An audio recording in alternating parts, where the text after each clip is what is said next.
And then also just for a little bit of history, VIIPER was eliminated by Hajime back in that 2021 World Final, whereas FURKAN was eliminated by our friend Mini Minter. So here we go. That's enough of all the history. Let's get into our first match of the day. FURKAN, bottom of your screen. VIIPER at the top. CRL's May Monthly Final kicks off right now with our first best of 3.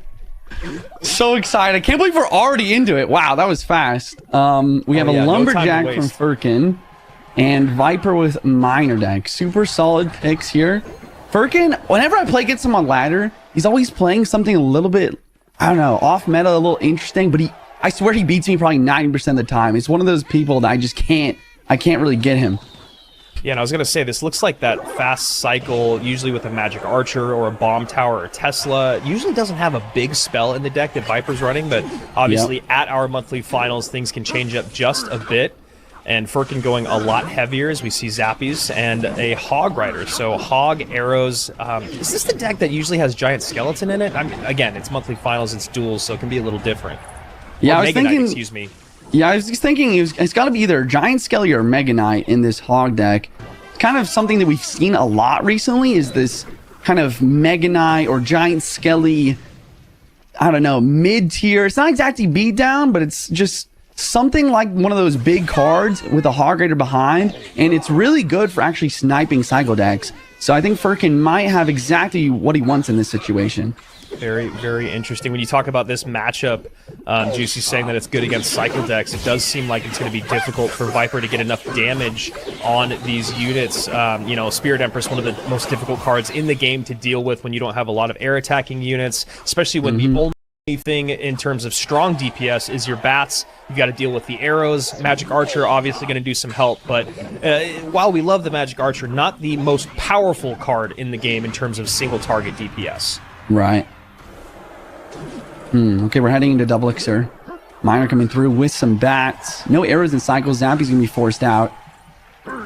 Yeah, as soon as we're just gonna continue to see that. Okay, here's the Mega Knight, like you called out. We're just gonna continue to see this get more and more difficult for VIIPER, especially since he didn't get as much damage as he wanted in single. And FURKAN's just gonna continue to make up these huge pushes, and it's really all on VIIPER to get good defense.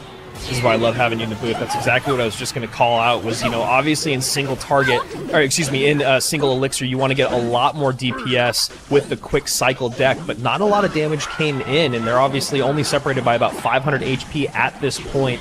EQ is going to be great work for that Bomb Tower as this matchup moves on, so VIIPER going to have to figure out a way to not only just stay ahead in damage, but create a lot of pressure as this matchup goes deeper into double and into triple elixir, and this is a great way to do it. Magic Archer at the bridge. Magic Archer bridge, Mega Knight to respond. Magic Archer ability gets chip damage, but Arrows takes out the Evo Bats and the Marcher, and now here's the Evo Lumber. This is a huge push. Oh my goodness, Evo Lumberjack on the tower. Evo Lumber on the tower. Gonna have to put something there to distract, but obviously the Lumberjack getting tanked for. And now the ground that's tower down. Wow, and there you go. That's what this deck is all about. You make it to double elixir without taking too much damage. You get your Evo Lumberjack, you get your Evo Mega Knight all in one lane. Much damage. Miner plus Evo Bats can create so much damage. So game number 1, as you can see, VIIPER at a 2.5 average elixir versus a 4.4. Needed to get a little bit more out of single. So let's see if he can turn it around here in game number 2. And I just got to say, Juice, it's great to have you back, man. I love to hear your analysis. I love to hear your breakdown. It's always so fun. Oh man, Andrew, thanks so much. Like, for real, like you're the guy for me, man. I think whenever we're on the desk together, I just feel I have no fear. Like, I know that we're gonna always do a great job. But anyways, the chat absolutely losing it over FURKAN, of course. So great to see that. Glad to see you guys in the chat. Remember, event.supercell.com, and that is a great value fireball, and that Rhinoceros barely gets stopped in time. Yeah, I was gonna say another beautiful match. Okay, interesting. It's RG. Okay, Giant Skeleton, most likely Graveyard from VIIPER. Yeah. And then FURKAN with Evo Cage, Roll Giant. And I really like this aggression, actually, from FURKAN, because he's already back to Evo Cage since he started out with that. And that's kind of where you get... Like, this is where Evo Cage really shines. It's just almost free value, taking out the whole Giant Skelly. Yeah, and I think, yeah, the Brawler, well, I guess with the bomb going off, it's going to be perfect, right? It's going to take the cage off the board. Brawler will be at 100% health, creating a little bit of a counter push. How are you feeling about the Hero Dark Prince at the moment? Man, Hero Dark Prince and Bowler, like, I got to give credit to the Clash Royale team and Valentin's team and the card creation team. I feel like the heroes this season, like, were perfectly balanced on release. Yes. I think that, I think that both of them are getting a slight nerf in the upcoming season, but it's not too much. I think the Dark Prince is definitely really strong in certain scenarios. Like we already saw, the spawn damage on tower does so much. That's where, FURKAN's really up a lot here. But I think that it's also, it's a 3 elixir ability. I think it's in a pretty good spot. Like, it costs a lot to make that happen.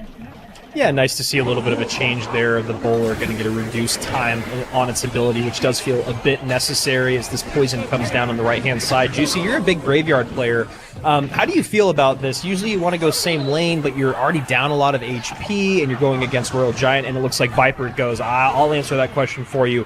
I want to switch lanes. Man, this is so interesting, because I think that he should have played opposite lane in the last game. And in this game, I think as a Graveyard player, I pretty much always want to play same. So this is interesting. He does have a little bit more damage left side. So maybe he's like, wow, I've taken so much damage already. Like, I need to min-max every HP right now. But then you get in this situation where it's RG at the bridge, and you got to deal with it. And RG coming through here, going to clear. That log does not clear the path quite in time for the RG to get back on tower. 1495 to 2231, and FURKAN just really utilizing these heavy HP or difficult to deal with flying cards so far in this best of 3, using Spirit Empress in game 1, using Phoenix in game 2. Skeleton Dragons have gotten a huge tick in usage over the last couple of months.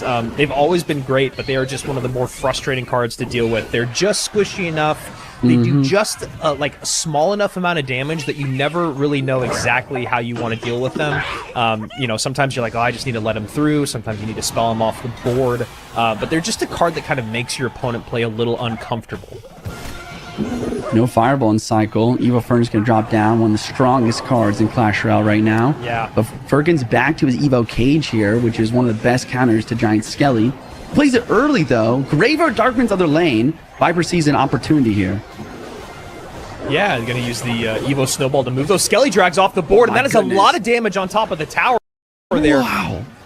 And Evo Furnace also working on the right-hand side. 535 with the poison ticking in. 45 seconds remain.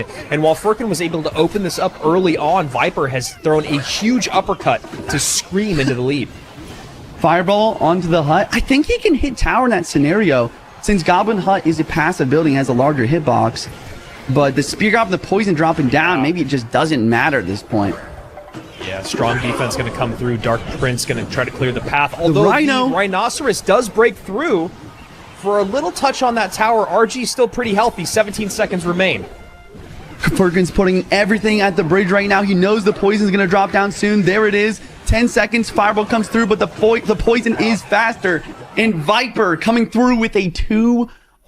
No, sorry, now it's 1-1. I do that so often. 1-1 in the best of 3 in this matchup. But just the way that you have to play, put together your offenses, and again, break down exactly what is in cycle by your opponent. That's what we saw there in game number 2 from VIIPER. Just to get back to our conversation about heroes and the work in progress balance changes, just if anyone was wondering at home, the only change to the Dark Prince right now is just when that Rhino pops, they're getting rid of the damage from the drop there, which was, I thought, a pretty cool part of the ability. Only on tower, though. It's still going to do damage to troops, but like the tower damage will be removed. So you'll still be able to like use it to break through, but like in that last game, we saw that it dropped down for so much damage in the tower. Yeah, exactly. And that's one of those things that feels like, all right, you've already got a tower-seeking troop coming out. I do agree. Right. It's a great way. It's a great ability in terms of clearing, troops on the ground, whether it's like a Skarmy is just like one of the easiest ones to look at and see it drop. The drop damage come through. And then also one of the other changes to the heroes in the game, we talked about the Bowler, we talked about the Dark Prince. We're also going to deal with the Skeleton Trooper landing damage from the Hero Balloon, which was shown up quite a bit last month. So here we go. Looks like we're going to see Graveyard now out of FURKAN. Yeah. Graveyard Hero Bowler. There he is. Can I don't know. Can I call Bowler LeBron on broadcast? Can I do that? What do you think? You just did, and you absolutely can, because it is one of the more fun thing, it is so fun, for lack of a better term, that has been introduced into the game. I mean, everything about the hero bowler, the sound of the ability, just like the light show that happens when it uses its ability. I'm just a huge fan of the hero bowler's design. All right, Hog coming through for VIIPER, coming back to a little bit of comfort, not Hog Eggsy NATO, but instead this Hog Mega Knight deck that we've seen kind of take over the CRL scene as of late. Not going to be the little bit of heavier version, but still adding some cycle elements to this. And wow, so if you guys hate the hero bowler, this is how you do it. This is, watch the pros. Look at this. This Berserker, any high speed unit will just continue to distract every single shot. It's beautiful. Perfect placement and timing there from VIIPER to make that ability completely useless as this Mega Knight clears the path for the Hog behind. Lightning going to also do some work there. Doesn't get on top of the hut, but doesn't really matter as it hits the other units in support. Bowler going to do a good job, but still one Hog hit comes through, and that Hog hit definitely hurts. Juicy, how do you feel about matchup? We have Evo Tesla here to deal with the Graveyard as well as the Berserker and the E-Spirit. Oh my goodness. Oh, wow. Never mind. Yeah. That changes the conversation quite a bit as the bowler does get on tower. Okay, bowler's getting some damage. Mother Wish gets taken out. The nice thing with the bowler is it does a good job of clearing out all those piggies. He's a little bit low in elixir though. He might have Evo Snowball, but the Hog's on tower. Yeah, oh my goodness. Nothing to get on top of that Hog. No building. As the Mega Knight leaps too, and FURKAN knows he is in a lot of trouble. 609 remains, and the pressure is relentless here from VIIPER at the bridge. E-Spirit's going to connect. Another bowler. FURKAN's kind of smiling. I think he knows that he's just 2 lightnings away from losing this game now. And VIIPER's just playing stone cold. He's setting up another Evo Mega Knight. And wow, even the Tesla here, everything's going wrong for FURKAN right now. Yeah, VIIPER nodding his head going, yep, that is the Tesla that I wanted. Snipes that Furnace off the board. Hog in behind, no way to clear. Lightning comes down, and that is a beautiful come from behind 2-1 victory. Do not worry, fans from Turkey. FURKAN is not eliminated yet.